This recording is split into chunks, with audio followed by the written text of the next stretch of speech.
وآخر دعواهم أن الحمد لله رب العالمين۔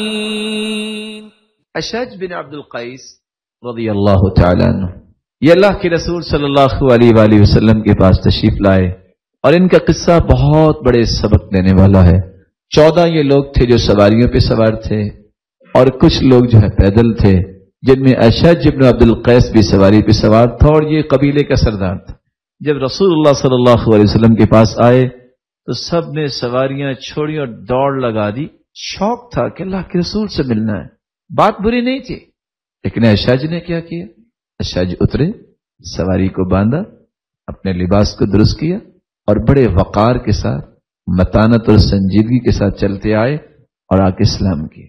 اللہ کے رسول صلی اللہ علیہ وسلم نے فوراً کہا، ان فیک لخصلتین یحبہم اللہ، اے اشج تیرے اندر 2 ایسی خصلتیں ہیں اللہ کو بڑی پیاری ہیں۔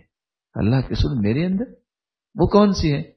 قال الحلم والاناء وفی روایت اخرى الحیاء والاناء، ایک حیا اور دوسری متانت اور سنجیدگی، اور دوسری روایت میں آتا ہے بردباری اور سنجیدگی۔